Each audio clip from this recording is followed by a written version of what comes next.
Okay. All Okay. right, welcome everyone to tonight's meeting of the Clyde Sukeforth chapter of SABR. I am Bruce McClure, the chapter chair, and we always hold our meetings in conjunction with the Gardner-Waterman chapter of SABR in Vermont. Dr. Clayton Truder, chair. A few things to get going before we get started. First thing I want to do is go over to Jeff Cohen. Jeff, where are you? Talk to me about the pods. What's going on this week? Isn't it a special one? Oh yeah, we just released our 300th episode. Get out of here. 300. Yeah. That's not your age? Well, it could be, yeah. I mean, you don't call yourself the old coot. Talk to me. What's going on? So we had a lot of special shout-outs. I'll give you a little secret. Bruce is one of them. Thank you, Bruce. And we have on the show David Wild, who is a Emmy winner. He's a music producer. He's big in the music industry, but he's also a big Dodger fan, so we had him on. Next week, Saturday, we always release our episodes on Saturday, so we have Donna Muscarella of the Liaison chapter of SABR. So tune in for that. Donna Muscarella? Donna Muscarella. Donna Muscarella, the president. Who? What? Who? What did I say? I don't know. No, it's a professional act. I mean, really. Donna Muscarella is the president of the Elysian Fields chapter in Northern New Jersey and is doing a heck of a job down there. And she's a hoot, so listen in on that. And she is a hoot. You bet she is. If you get your podcatcher to grab that podcast every week because it is fantastic. And then you add in Donna Muscarella into the mix and it just becomes a party. So you got to download it. So there you have it. Thank you, Bruce. My pleasure. All right.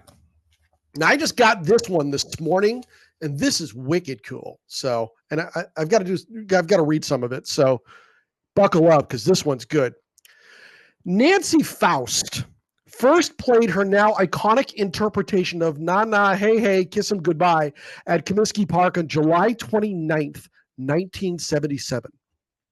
The song has become a staple of the repertoire of the legendary organist during her career and has helped shape the in-stadium experience on the South Side and at sporting events across the country over the last 5 decades. Nancy was awarded an RIAA Gold record from Mercury Records for her role in popularizing the song, professional act again, by the band Steam, which originally came out in, get this, folks, 1969. Now, to celebrate the anniversary of this occasion, our friend Dan Wallach of the My Baseball History podcast is re-releasing Nancy's first album, Nancy Faust at the Game. This is fantastic. And I am going to, oh goodness, there it is. And you should be able to see that on the screen now. Copies of the CD are available for purchase either unsigned or autographed by Nancy. It is a joint release in conjunction with the Chicago label Artistic Integrity Records with a release date of Tuesday, July 29th, 2025.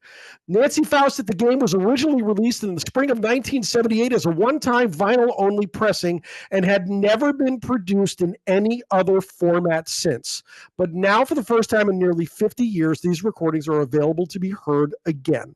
Originally produced by Players in Person, Richard Dozer, Phoebe Meadow, and other partners, the audio has been painstakingly restored and fully remastered from the original vinyl release by Dave Eck of Lucky Lacquers.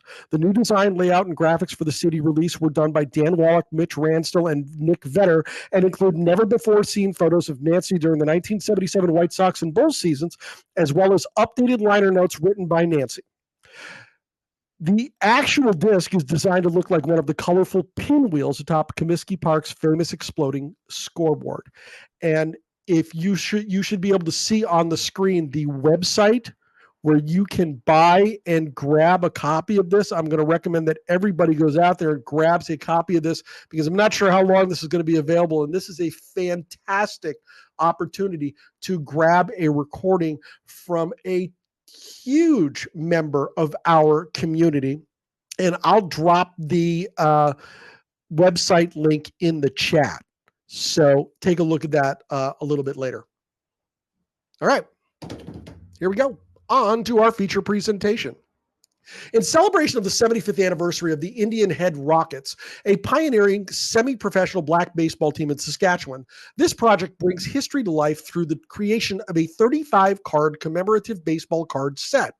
The Indian Head Rockets were a team of African-American and Latino players from the Negro Leagues and college circuits who left a lasting impact on Prairie baseball, community, and the broader story of black athletic excellence in Western Canada. The card set includes team portraits, manager profiles, tournament highlights, and player cards featuring the last two living legends, Nat Bates and Willie Reed, each designed to honor the players' stories and situate the Rockets within a larger historical context. More than memorabilia, these cards become carriers of memory, compact, accessible artifacts that bring hidden histories back into public view.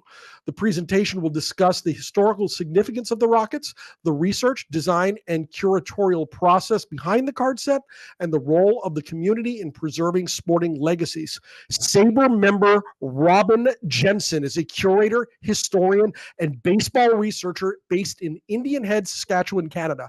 She is currently pursuing a Master of Arts in Media and Artistic Research at the University of Regina, specializing in curation and community-engaged archival work.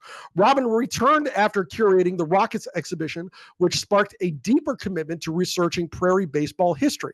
She also serves as vice president and co-curator at the Indian Head Museum, where she has helped reshape the institution into a more inclusive, community-centered space. Robyn Jensen, welcome to Northern New England. How are you? Hello, everybody, and thanks so much. I'm great. I'm excited to be here today to share this with you, and I just really appreciate everyone coming on board. So, and Bruce, I do want to do a special shout out to you. Bruce saw a post I made on the SABR forum and reached out to me, which led to this talk happening. So, Bruce, just thank you for making that connection. Happy to do so. That's what we do here. Yeah, and so yeah, I mean, this is a project that's really close to my heart, and it's something that I've been working on for a long time with our small town museum in Indian Head. And you did a wonderful introduction. I think I don't need to talk about that, that part of it. And I did make a nice little slide about who I was, but I don't think I need to really jump into that too much, but I'll share it with you. There I am. You'll need to share your screen, Robyn. Oh, sorry. I thought, okay, let's do that again. Can everybody see it now? It's come. There she is. There I am. Okay, let's go back because I did work hard on this PowerPoint. I'm just going to show you the first screen. Here we go. There's my introduction screen. And then there's my who I am, but you did such a great job. I wear many hats, like Bruce said. I work in a print shop, and I'm a university student, and I'm vice president of the museum, and I'm a SABR member, and I just love doing lots of things in the community. So it's awesome. So I wanted to start out actually because a lot of people may not know where I am. So I'm using Bruce as kind of an anchor. And if Bruce wanted to drive up to Saskatchewan from New Hampshire, how far would he have to go? So I did a little Google map and just to show everybody exactly how far away I am. And Bruce, if you wanted to come and bring your family, it's only a 32-hour road trip. You can just get in the car and take a couple days and come up. That means I would be stuck in a car with Ian for 32 hours. Is that your teenage son? Ian is Molly's son from her first marriage, and okay. that amount of time kind of scares me.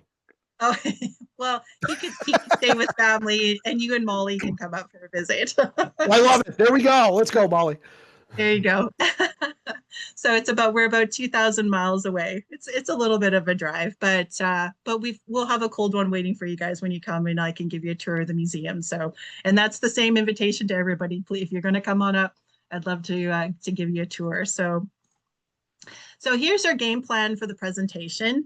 I'm going to walk you through our museum's collection, give you some history on Western Canadian baseball, because it's really going to set you up for understanding where the baseball cards come from, talk about the Rockets, talk about the tribute game that we actually did just last month, which was also part of our 75th anniversary celebrations for the Rockets, and then how we turned all of this into a commemorative baseball card set for the anniversary.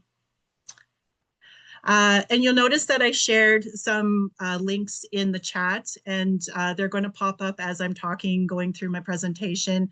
I just wanted to have them ready for you guys so you can cut and paste and do whatever you need. So, but I'm just going to talk a little bit about our museum archives for a second, and that's where the work really began. And in the museum, and the Rockets collection includes a treasure trove of materials like meeting minutes, correspondence, player contracts, old photos, scorebooks, tournament programs, newspaper clippings, and memorabilia. But what makes them special is not just the items themselves, but the people behind them, because our archives is run by a small and dedicated team of volunteers.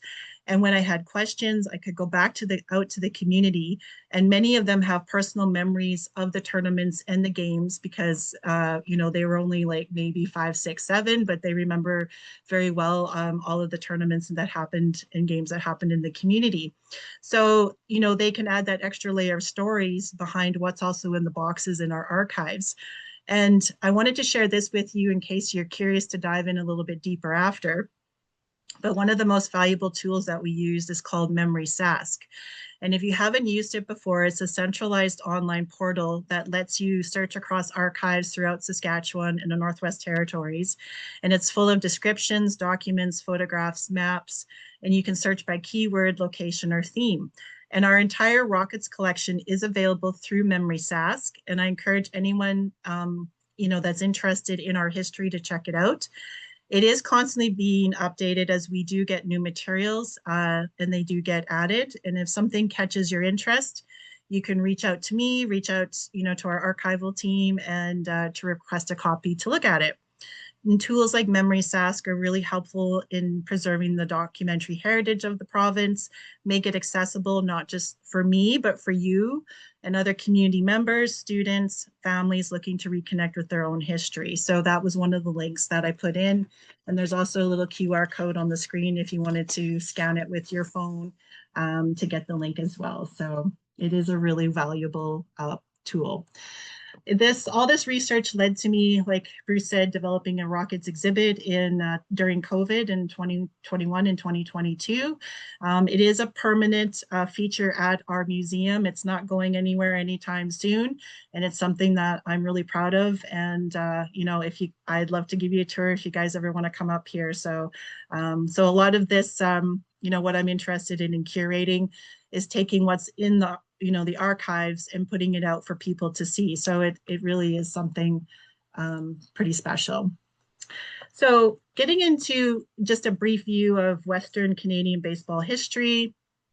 Baseball in Saskatchewan has a long and winding history, with semi-pro leagues popping up, folding, re-emerging under different names. But what I want to show you is just how often semi-pro ball had a presence in the province and in Western Canada. And it started as early as 1907 and had a strong run until about 1929. But then it boomed again after World War II and continued into the 1960s. So we had various leagues like the Saskatchewan Baseball League, the Northern Saskatchewan Baseball League, and others coming and going. The golden years, which I'm going to talk about, especially for the Rockets, happened really in mid-1940s to the late 50s. And that's when the crowds were huge, the prize money was real, and teams brought in talent from all over North America.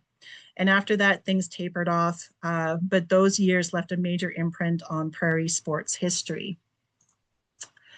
So like I said, after World War II, people needed something joyful. Baseball tournaments became huge community events with big crowds and even bigger talent, including players from, the Negro Leagues, which I'm sure all of you guys are familiar with. Indian Head became the place to be. The tournaments were massive. Tens of thousands of fans right here in this community came to watch baseball. Starting in the 30s for us and up until 1955, we hosted what became known as Canada's greatest baseball tournament, drawing elite teams and massive crowds to the heart of the prairies.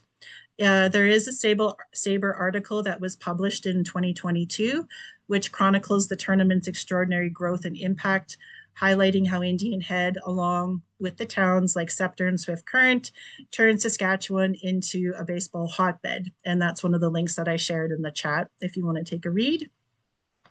And I just want to show you, this was one of the photos that really caught my attention.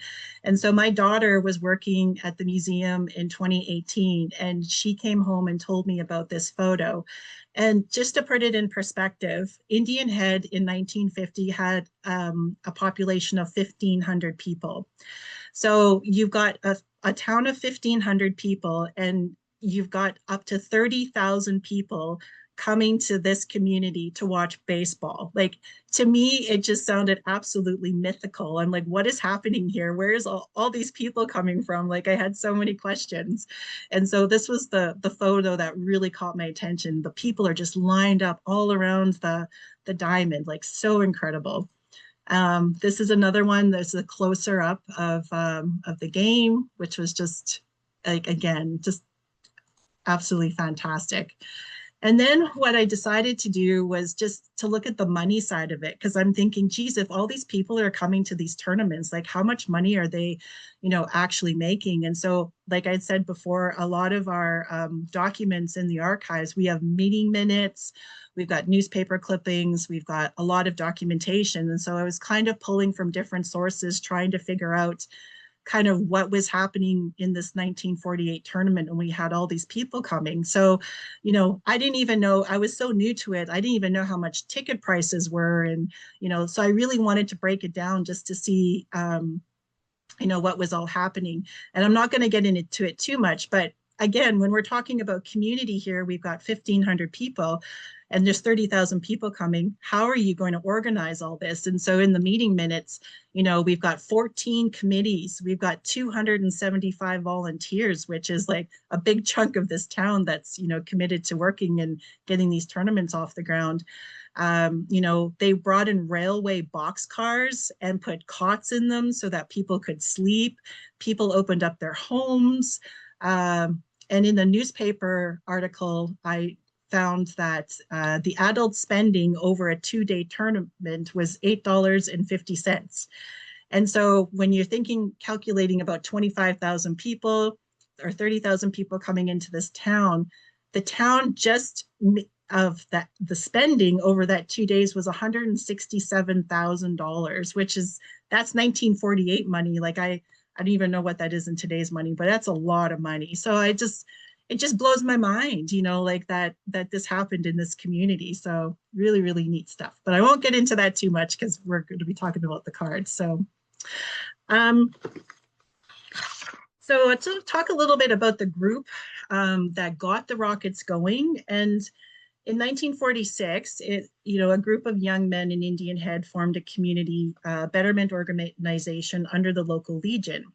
And the goal was to engage younger members, specifically men between 18 and 40, in community service and fundraising efforts. And some of their earliest activities included hosting Halloween, Christmas parties for children, as well as organizing amateur night to raise money for tuberculosis prevention fund. Most of these guys were just local community. At the helm was Jimmy Robison, and he was our mayor, he was a councilman, he was a businessman. So he was kind of at the helm of the whole thing. We had a naming contest to give the group an identity, and the winning entry submitted was the Rockets. So that's how we got the name. And the Rockets quickly became more than just a service club. They partnered with the Indian Head Athletics Club to organize the town's now famous baseball tournaments. And these events drew enormous crowds, like I said, up to 30,000. And at the height, the Rockets Club had over 200 members, including farmers, business owners, engaged community members, and their energy and dedication helped transform Indian Head into that hub of baseball and civic life on the prairie. So just incredible group of community-oriented people. So the tournament's success sparked a new idea in town. If Indian Head could host such a prestigious event, why not field a competitive team of its own? And that's, again, where Jimmy came in. And as the counselor and eventual mayor, he was the key member. And Jimmy had this vision, and he wanted a team that could compete with the very best, a team worthy of Indian Head's growing baseball reputation. So in May 1950, newspapers reported that none other than Rogers Hornsby and Jimmy had lined up players for an Indian Head team with a proposed budget of $6,000 to $7,000 a month. Town residents backed the plan with 105 supporters, each advancing $50. So the papers mention Roger Hornsby, but it's not exactly sure how that all played out because Rogers was, I think, in Texas or something, and he was off doing his coaching thing, or I'm not quite sure. But the papers did mention that Rogers was involved somehow. But it really was when Jimmy, that same month, took a delegation down to Wichita, Kansas, to talk with Ray Dumont of the National Baseball Congress to start a series of meetings in search of talent. And the American newspapers, like, they caught wind of this and they were just stunned. Like, they're just like, how is this tiny Canadian town of just 1,500 people sending a delegation to recruit professional caliber players? And they had the money to do it. Like, it just blew their mind. But Jimmy did it, and he struck a deal to hire a whole team, the Jacksonville Eagles, which were our all-Black team led by Negro Leaguer veteran Big Jim Williams. So again, I just wanted to show some of the documents that are in our archives because they're just fantastic. And this is a letter that's dated May 26, 1950 that outlines the contract details. So on May 26th, an official letter was sent turning the Eagles into the Indian Head Rockets. And the players would be paid $200 a month with board, uniforms, and travel provided. The team bus was even relettered to read Indian Head Rockets. New uniforms were ordered, Indian Head across the chest, and singular rocket on the back, not rockets. And what Jimmy had said was, you know, each individual player is a rocket in the team of the Rockets. So I thought that was kind of neat. The Rockets weren't just a baseball team, they were a symbol in a time when Black players still faced deep segregation in the US. Indian Head welcomed them. The players lived in apartments above the Dominion Cafe and were treated with respect, no segregation sitting, no exclusion. So what started as a dream, sparked by a tournament, turned into something much bigger, a town rewriting the story of Prairie baseball with Jimmy Robinson at the heart of it. So by the early 1950s, opportunities for Black players, as we all know, were drying up and the Negro Leagues had collapsed and barnstorming was fading as fans turned to radio and television for major league games. And for many players, Western Canada offered a fresh start, a place where they could play competitively, earn decent pay, be treated with respect. There were no Jim Crow laws, and communities like Indian Head welcomed them as stars. Instead of facing discrimination or being pushed out of games, these athletes found new opportunities and fan support here. And that's what drew the Jacksonville Eagles north and why they became the Indian Head Rockets. And again, I love Google Maps. So I wanted to just give you a perspective of where Jacksonville, Florida was in reference to Indian Head. And again, it's a really long bus ride. It's 32 hours. And approximately 2,200 miles. So it was quite a trek to come up from Florida to Canada, but they did it. So, oh, all right. Oh yeah, there we go. Now I'm just going to talk about Big Jim Williams, and I'm going to start here introducing some of the baseball cards, although I'm not going to specifically talk about the cards quite yet, but I just wanted to show you some of the visuals. And Big Jim is such an important part of this story. I did want to focus on him for a little bit. So Big Jim Williams was the team's first manager, and I took the time wearing my other hats as a baseball researcher at Home Runs and Dirt Roads to piece the story of his life together. He played with legends and, carried the team spirit north. And last October, I set out to answer a simple question. What happened to him? Like, what happened to Big Jim Williams? Big Jim had an impressive career in the Negro Leagues, playing with greats such as Josh Gibson. And you'll see in this slide, and I've circled it, Big Jim is standing beside Josh. And this is when they played in 1933 in Puerto Rico for the Cubans, Pollock's Cuban Stars, and they won the championship that year. So, you've got Big Jim. He's playing with Josh Gibson. He came to Canada managing and playing for the Indian Head Rockets from 1950 to 1952, and then briefly with them in 1954. But after that, he left Saskatchewan and the trail went cold. And aside from a mention in 1959, there were no records, no obituary, no grave, no clear story of what happened to him. And with the with the help of researcher Rich Necker, we were able to uncover the missing pieces. And what we found wasn't easy, but it was important. Williams returned to the US, coaching in Florida and mentoring future MLB players, but his later years were marked by hardship. He was caught in a bribery case while working in law enforcement, a case that's viewed today reflects racial and political pressures of the era. And after his dismissal, he struggled to find work. And in 1962, while working as a bouncer, Big Jim was shot and killed outside a nightclub in Jacksonville. And his death was tragic, but his story is important in the overall story of the Rockets.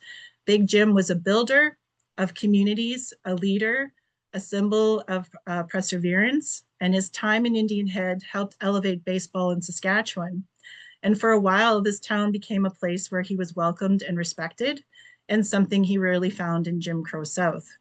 So my search for his story is an act of remembrance, because as long as we keep these stories going, they're not lost. And I invite you to read. It's a 3-part series that I did with Rich on Big Jim. And you can start from October 2024 if you want to read about him, about Big Jim. And these are just some of the photos that I wanted to share with you quite quickly from each year. And this is the team, of course, in 1950. And this is an image from our archives. And we kind of did a little bit of digital restoration on it. And you can see there's the Indian Head Rockets Baseball Club bus in the back, looking ready to go, and all the players. I'm not going to get into stats too much in this presentation, but I do want to let you know that they are accessible for what we could find. And they are at theplate.com. And if you haven't been to this website, Jay Dalmaw and Rich Necker have spent 25 years compiling stats and history and stories of everybody you can imagine that played in Western Canada and into actually some of the United States as well. It's just absolutely incredible. So I invite you to go and learn more there. And if you're a stats guy or girl, go ahead and go hard at JD's website, because there's lots there. So I just wanted to give a shout out to that. And these I just wanted to share too, because we talk about the Rockets on the diamond, but we want to talk about them being in our community as well. And the one thing I love about Indian Head is there's always new things that are being revealed.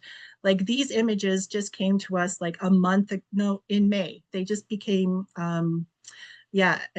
somebody in town was going through their mother-in-law's photo albums and saw these images and thought, hey, we should get these over to the museum. And it's really just the Rockets off the diamond, hanging out with our community and, going to the local pop shop and hanging out with girls and, getting dressed up and going to, out for dinner. Like people invited them to their homes. So, they would go out and have dinner in town, and it just shows a different side of baseball and how they were just community builders as well as being ball players. And I really like that. So we're really grateful. There's always things emerging And I'm hoping that will continue to do so as people go through photo albums and that kind of thing. So I thought that was really neat to share that with you. This is another 1951 team photo. A couple key players from here, which I'll talk about, is Tom Alston, and Tom went on to play for the St. Louis Cardinals, and Chet Brewer played on this team as well in 1951. 1952 was an interesting year because we actually had 5 players come from California. They were playing in the collegiates, college circuits, and they joined the Rockets. And so there were 5 of them. 2 of them were Nat Bates and Willie Reed, who is they're our last 2 known surviving Rockets. And they came up with their friend Pumpsy Green. And if you know Pumpsy, Pumpsy played for the Boston Red Sox, which was the last team to integrate in 1959, and came up with 2 other friends. So that was sort of that twist for 1952 when they both, the college kids from California, joined the Rockets. And then there's our last 2 Rocket players. There's Nat and Willie. So Nat had a really great career. They both served in the military. They both served in Korea. And then after Nat came back, he got into politics, and he is a 2-time city mayor of Richmond, California. And in 2023, he was actually the oldest serving counselor in the United States. Both of them are going to be turning 94 this year. Like, just absolutely incredible gentleman. And Willie, he was really committed to athletics locally in California, in Richmond, and he was very tied to his family and faith, and 2 wonderful, wonderful gentlemen. And they ended up coming up last month for a tribute game that we planned in honor of them and of their teammates. And it was just a wonderful experience. But I'll save a little bit of that to the end. It was 2 days, and oh my gosh, we were crying on and off the whole time. It was amazing. So 2 teams, actually, we're going to go back to 1952. So there's actually 2 teams that made Indian Head their home. And they were the Indian Head Rockets and the Florida Cubans. And the Florida Cubans, how they ended up coming, they were from Lakeland, Florida. They were a barnstorming team, and they were owned by Jesse Richardson. Well, Jesse knew Cut Priest Washington, who was the owner of the Jacksonville Eagles, and they had both played together in the Negro Southern League. And so they were sort of, they played against each other. They played on the same teams. And so Cut Priest said to Jesse, well, why don't you come up to Canada? There's lots of really great tournaments happening. There's lots of good money to be won. You've got a good team, come up to Canada. So because of that, the Florida Cubans came and made Indian Head their home base also in 1952, which was quite interesting. And then they went on and played for us in 1953. And so we go back here for a second. And in 1954. So the next screen, I just want to show you, again, this is something that came out of our community. And it's film footage from an exhibition game from 1952 between the Florida Cubans and the Indian Head Rockets.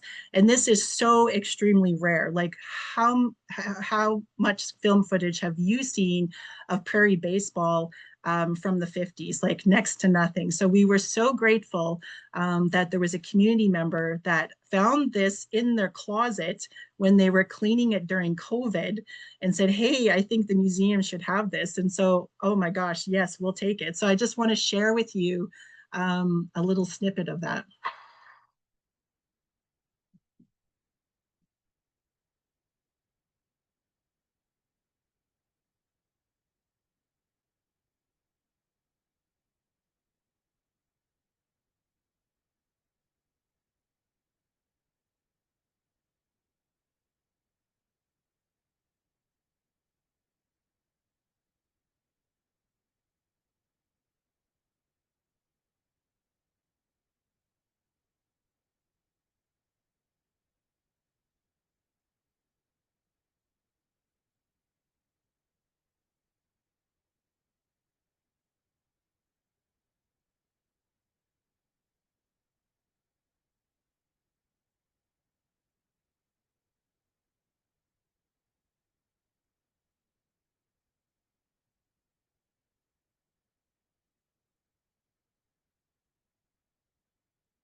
So in this film footage, there is just there's so much information that you can learn from, and you can see the crowds, you can see the excitement, and I think the stars were aligned because in this footage, Nat Bates is pitching and Willie Reed is in second base right behind him, and so for Nat and Willie to see themselves in a game from exhibition game from 1952, like I can't even tell you like what that was to see them watch themselves from like 70 years ago, like over 70 years ago. Incredible. The Florida Cubans, you can see, you always hear stories, but this like brings it to life. They're at the end there, you can see one of the Cubans are kind of like dancing. Well, that was like Gilberto, and he was the manager, and he was always known for showing his Cuban, cultural side on the sidelines. And we had someone come in and analyze that 3-second dancing, and it was the mambo, which was really popular back in Cuba in the 1950s, and it could still be now. But now we have a kind of a the dance is identified. And Gilberto, you can see in the slide, he's wearing catcher equipment, but he never played. And that was sort of a quirky thing about Gilberto, is he was the manager in 53, always wore his catcher outfits and his shin pads, but never played. So that was kind of some fun stuff about Gilberto. But what a treasure. Like, we just love that so much. And then again, the baseball card, and I'll get into that, is of Gilberto, and you can see he's kind of dancing and he's shaking his hips, and that's one of my favorite cards. I just love it. So this kind of gives you a feel of what the back of the baseball cards look like, and I just wanted to share with you some notable players and this is by all means not all of them, but just some of them. And again, we've got Pumpsie Green here, and he played on our team in 1952, and then went on to play for the Red Sox, the Boston Red Sox. And then we've got Chet Brewer, who I love Chet. He's one of my favorite players. He was a pitcher, and he played most notably for the Kansas City Monarchs for about 11 years. And an interesting story about Chet is in 1951, he actually came up and he started with a different team, but Indian Head lured him over with apparently $800, paid him to basically jump ship off of that other team and come over to us. And oh boy, we were so glad that he did, because boy, we had one heck of a season. I think 51 was probably our best season. And that was partly because Chet came on board. So we've got Chico Ferro. And Chico played with us in 53, and he ended up going and playing in Nicaragua and had a great career, played 11 years down there, and 11 or 12 years, and then played and then he was a coach too. Tom Alston, he also was our second Rocket that went on and played in the majors. And like I said, he played for the St. Louis Cardinals. And we've got Bobby Prescott, and Bobby is originally from Panama, and he played briefly for the 1961 Kansas City Athletics. Roberto Bombon, his nickname was Chico, and he was from Cuba, and he had quite a journey with his baseball. He came up and played in Cuba, came and played in Canada, went down, and he was signed with the Brooklyn Dodgers in 54. And then he declined a 55 minor league designation in Tennessee, and he opted to go to Japan. So he ended up playing in Japan for 11 years, and then he coached. Like, he had a 50-year career in Japan, and he is a celebrated as figure in Japanese baseball, and he ended up marrying a Japanese gal and having a family. And so Chico did really well for himself. So I just did a few little stats about, Negro League players coming into Canada. And between the, 1940s and late 40s and 50s, we had approximately 200 players, Negro League players, come up and play in Canada. And 142 of them played in Western Canada. So that's a huge chunk of players that came up and played in our Western provinces. And 14 of those Negro League players that played in Canada went on to the majors. And 2 of them, of course, Tom and Pumpsie, came from Indian Head. So I think it's a stat that I'm going to share, and I'm pretty proud of it, that we had 2 of our players go and play in the majors. So, okay. But by the 1950s, support sort of was waning for these rural tournaments. And there was many factors such as urbanization, financial pressures of holding large scale events, player costs, and volunteer fatigue. I mean, you think about these little towns holding these big tournaments, and in particularly Indian Head, like people were tired, they needed a break. So, you know, it just caused leagues, tournaments, and teams to fold. So by the mid 50s. Okay, so now I've given you a little bit of background about the Rockets. I hope I've given you enough to kind of go into now the anniversary celebrations and the baseball cards. And we'll get going here. All right. And then I'm just going to mention the tribute game again, and I put the links in the chat.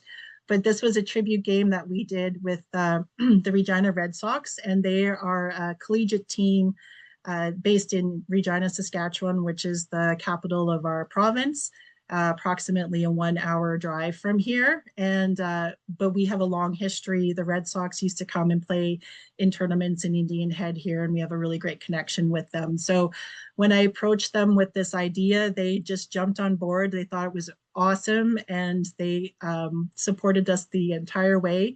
And again, you know, we had Nat and Willie come up and be a part of it, and it was fantastic. But the second part was the release set of the baseball cards, which is why you guys are all here, and I'm going to get right into it. So, you know, why baseball cards? Well, you know, we wanted to do something that felt like baseball, you know, something that you could hold in your hand, something visual, a little nostalgic, easy to share across generations. And the idea came, you know, like I said, as we were planning for the 75th anniversary of the Rockets, and we wanted to honor these incredible Black and Latino players who helped shape Saskatchewan's baseball story, but who often get left out of the spotlight, like Big Jim. And the cards became a way to celebrate them. But more than that, they became conversation starters. They sparked memories, questions, stories from people who grew up watching these games, watching these players, or who are just now learning about this history for the first time. So our goal was to create something tactile, something people could take home, pass around, talk about, not just a souvenir, but a keepsake that carries these stories forward. Okay. But there's some ethical considerations that we had to take into, you know, to think about. And that's one thing that was really important to me through this project, was to do it ethically, especially when you're working with historical images and real people's stories. Most of the photographs came from our museum's own archives, but some of them were in rough shape and needed digital restoration. We took time to double check names, dates, who was actually in the image, because I didn't want to put someone on the card, you know, that we weren't sure who they were. In cases where the photo wasn't usable, we created illustrations instead, carefully based on what we did know, so the design still felt true to the era. Whenever I could, I reached out to the families of the players, and I wanted to let them know that what we were working on, hear what they remembered, and get their blessing. It was really important. And those conversations, honestly, were some of the most rewarding parts of the project, and they added a layer of trust and grounded the work in real relationships. And of course, there was copyright concerns too. I was careful to avoid using anything that we didn't have rights to, or, you know, you look at the copyright, when does the copyright run out, and that kind of thing. You know, if an image wasn't from a public collection, we gave proper credit and chose everything with care. It's all about respect for the players, their families, and the history. And following that same line of thinking, we also made sure that the project wasn't about profit. The cards were recreated as a fundraiser for the Indian Head Museum, and only the museum. And no one's making money off of them. Every dollar goes back into heritage work, education programs, and keeping these stories alive in our community. We printed them a limited run, just 250 cents max, because we wanted them to feel intentional, not mass produced. and most were sold at our commemorative tribute game or through the museum's little shop. And many were gifted to the families of players, to the archives, to the Baseball Hall of Fame in Canada, and to the Negro League Museum in the United States, for instance. And we've also held a small batch that's being used strictly for educational outreach, for classroom kits, library programming, and traveling exhibits. And we're really mindful about how we told the players' stories. Some of these players had really complicated lives or pieces of their history that really don't fit neatly into trading cards. And so I approached each card with care, aiming to make them family friendly, age appropriate, and honest. And we wanted the kids to be able to flip through the cards and learn something, not just about baseball, but about resilience, migration, culture, and the broader story these players were part of. And I'll share one example. Peanuts Davis was on our team, and he played for the Indianapolis Clowns. He also went by Nyasis Peanuts Davis or Nyasis Davis. And so he was known for having a very colorful life. He drank, he gambled, he womanized, you know, like, so, and he was proud of it too. He wasn't secretive about it at all, but you know, how do you translate that to like a family friendly baseball card? So it's like, you know, we had to do some creative language, but it worked really well. So those are kind of the things. So this was our team. And in the early stages, we consulted Kelly Sage, and I don't know if you know Kelly, but he's a well-known baseball collector, baseball card collector in Saskatchewan, and he's worked with the Canadian Baseball Hall of Fame. And so we, you know, I approached Kelly and asked him some questions, you know, and he really put us on the right path of like asking these ethical questions and doing everything properly. And so we were really thankful for Kelly to do that for us. And the research team was myself, Rich Necker, who is a baseball historian at theplate.com, and Trisha Sebayan, and she was a summer student at the museum in 2024 that started doing some research for us. We had a second set of eyes that would go through the research after, and that was Jay Delma, and he was also a baseball historian at theplate.com. And he was invaluable for us as well. And then we had our designer and our illustrator is Milena Max Jensen. And yes, there is a relation to that.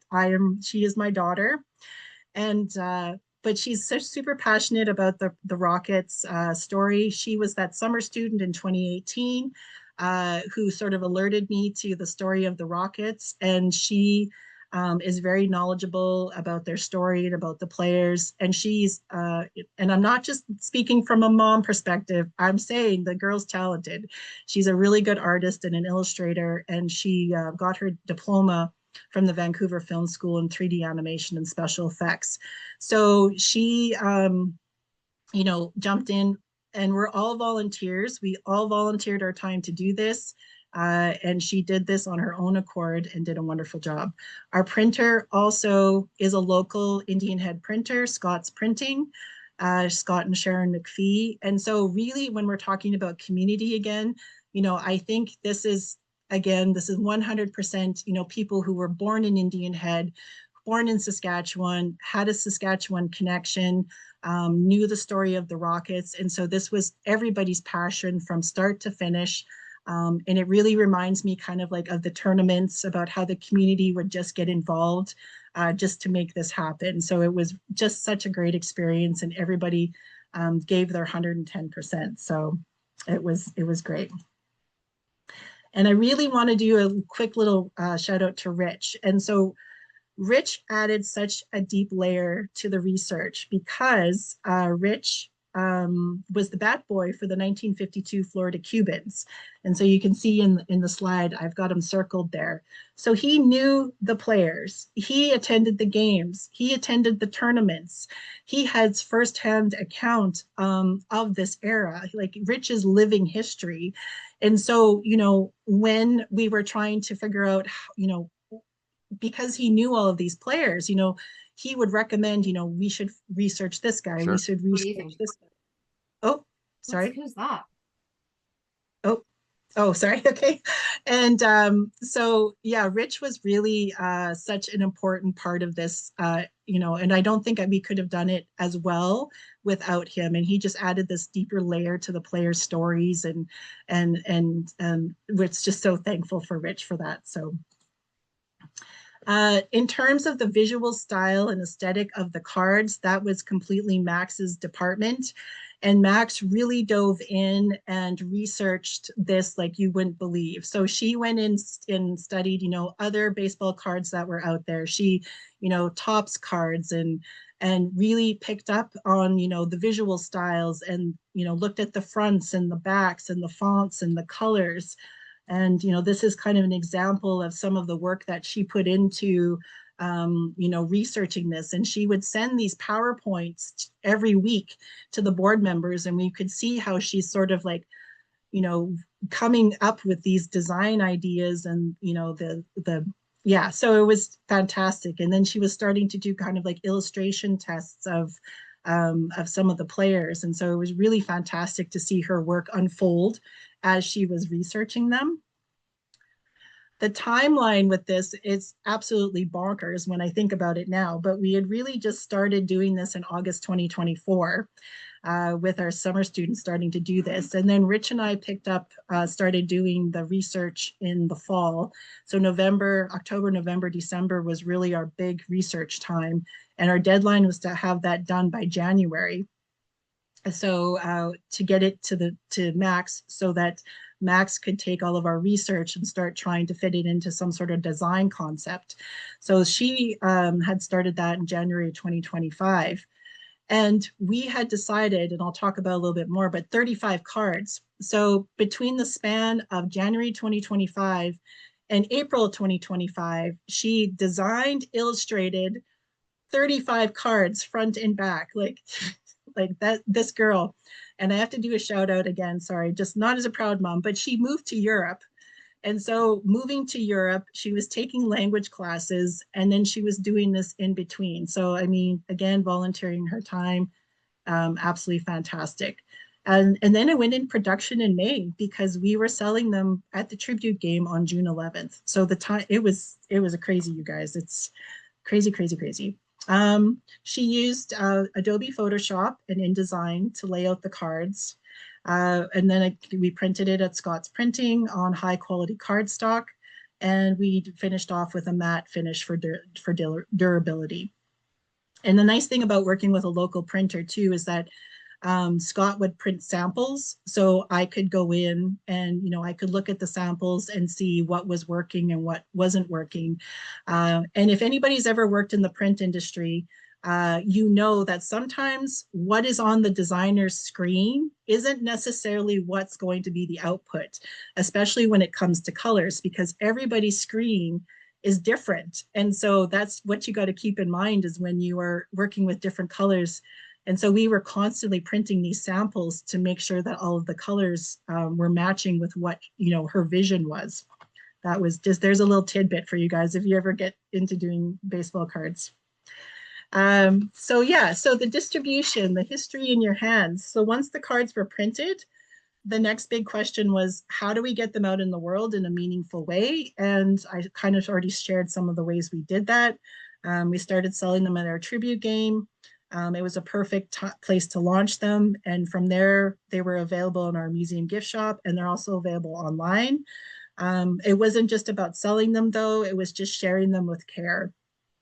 And so we made sure that full gift sets went to the families of players, to the descendants of the original committee members, and of course to Nat and Willie, our last two living Rockets and their families. And that felt especially important to put these stories back into the hands of the people who connected to them.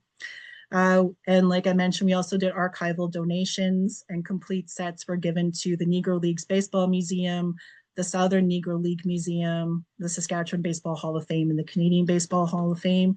And that was our way of saying, this story belongs in the bigger baseball conversation too.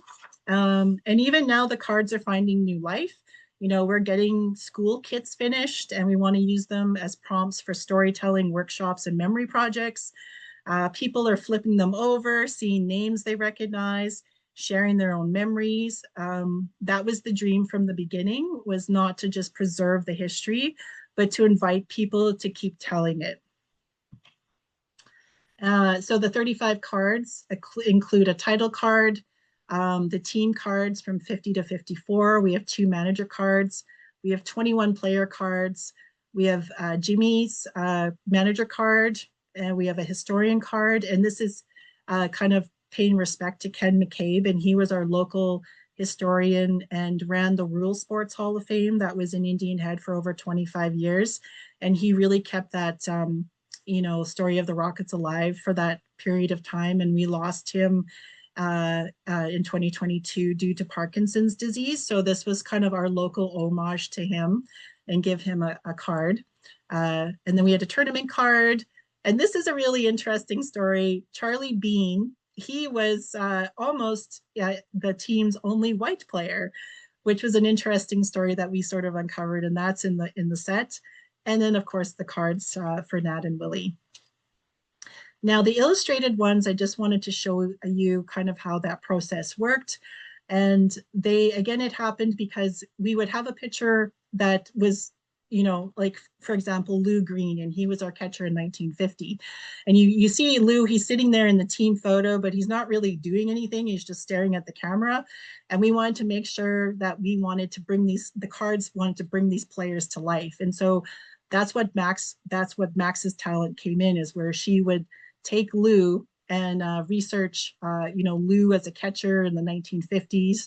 She researched the equipment, she researched the poses, and then she recreated Lou in that pose in an action shot, which I think is really, really well done.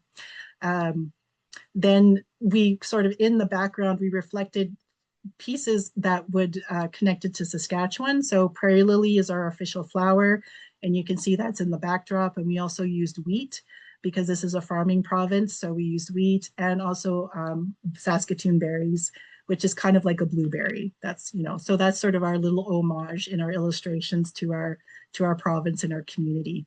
And each card is numbered as well. Just wanted to show you what the back of Big Jim's card looked like. You can see it's all numbered here, and it gives a little bit of a. Now, I have to share with you guys, the hardest thing about these baseball cards was you do all of this research. We had so much research, but then we only have 89 to 120 words to fit it into the back of the card. And let me tell you, that was the hardest thing, was to try and figure out what are we going to tell about these players in under 120 words. Oh my gosh, Rich and I went back and forth so many times trying to decide what to do. That was, I could not do this for a career, you guys. Baseball cards, no way. That was so hard. So we do have them online for purchase. This is the links. And if you're in the US, you can go directly to our Square site. If you're from Canada, please email us and we'll send you an invoice. I know it's kind of it's a two-way system, but that's kind of how it's working right now.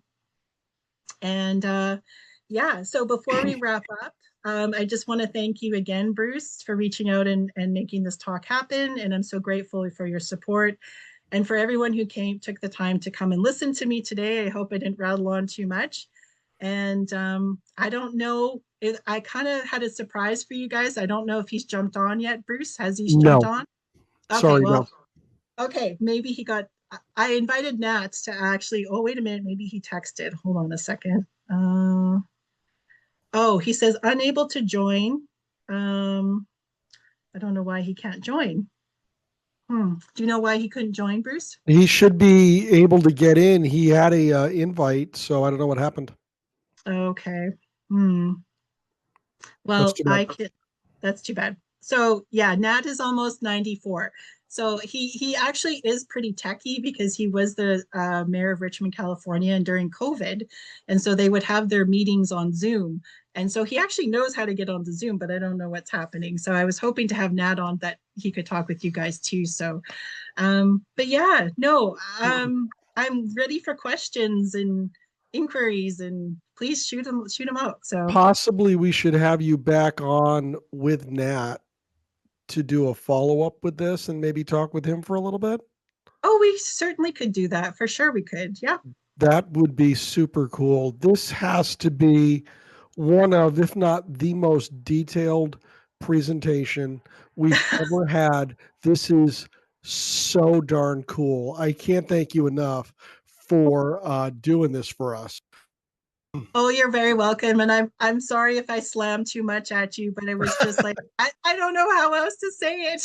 It's just like, All right, yeah. guys, you know how this goes. Go down to the bottom of the screen and hit the reactions button. You'll see another button marked raise hand. Raise your hand, and we will get you in line to ask questions of our presenter, Robyn Jensen, tonight, just like my wife, Molly, just did. Molly's up. Go.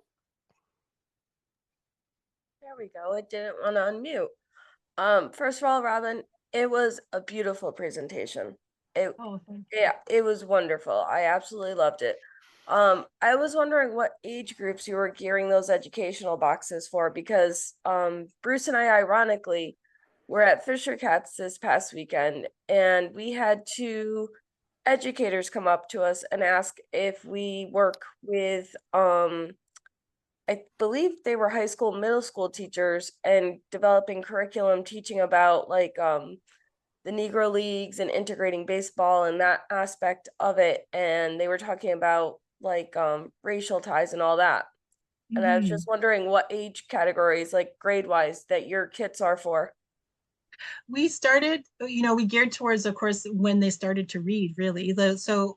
We've had most interest is from kids probably grade 3 and up, grade 3, 4, all the way up to high school. That's what we have them for sure.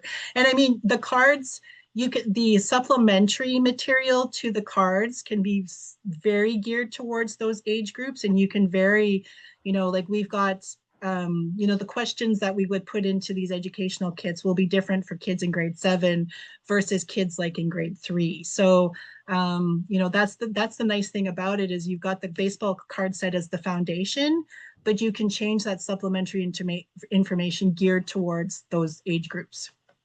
Well, thank you very much. And honestly, Bruce is 100% right. It's one of the best presentations we've had with the detail. So thank you.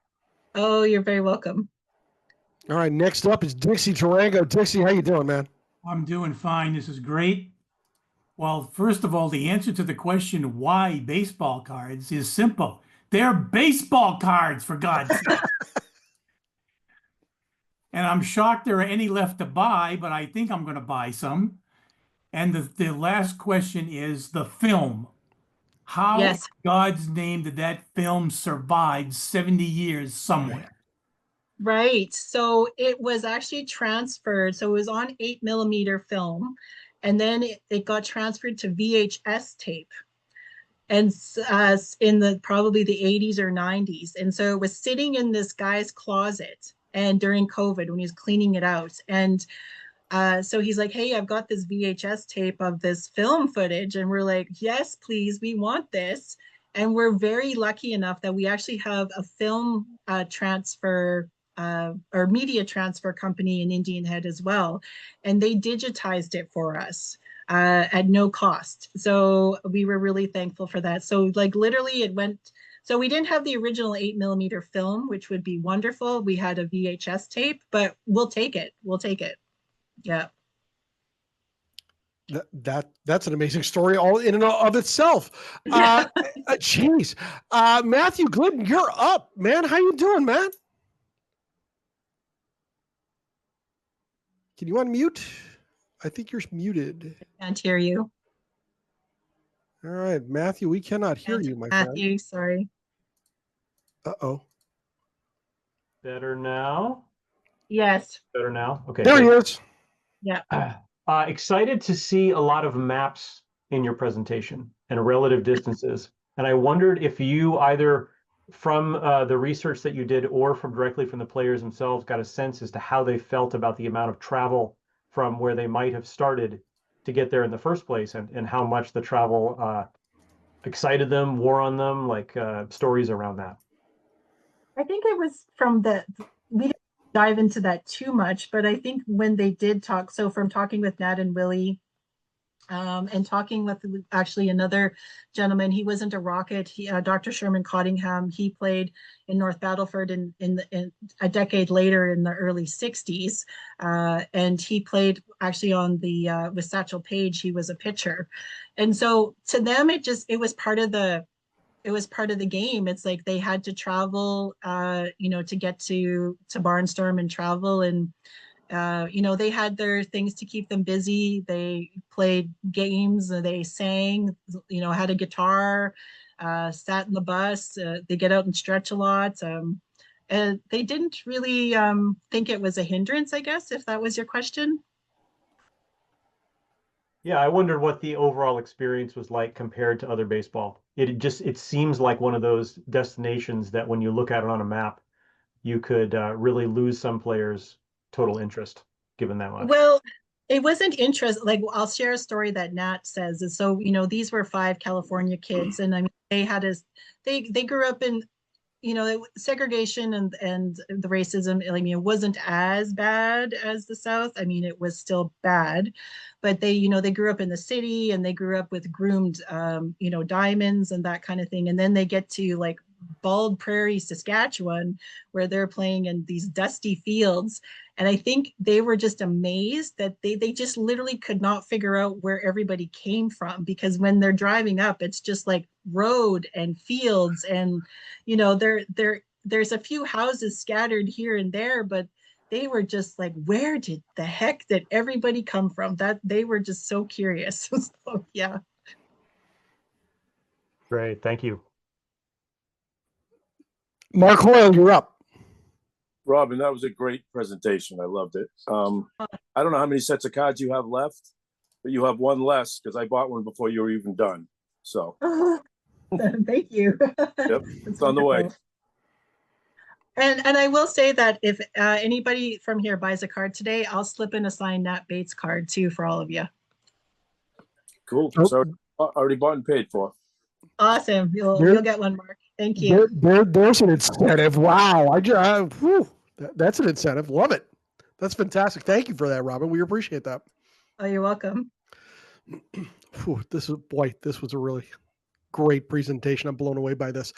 Hey, everybody, join us next Monday, July 28th at 7 p.m. Eastern, when we host my good friend Jason Schwartz for his award-winning Saber 53 presentation, The Savior Does Not Answer Letters, Dave Hoskins and the Uneven, Unheralded, and Unfinished Integration of the Texas League. Now, he's told me that this is going to be the deluxe version of the presentation, so you don't want to miss this. The sign-up link is available in the chapter meeting booklet and at the Saber events calendar.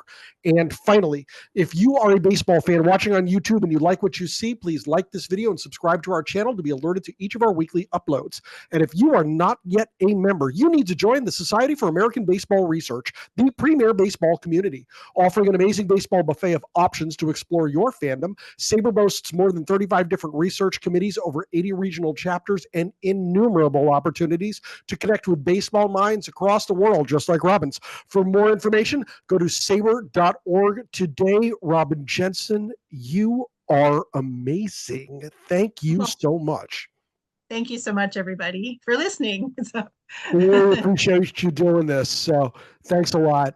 Great stuff. Let's get everybody out of here. We'll see everybody next week. Have a good night, everyone. Bye.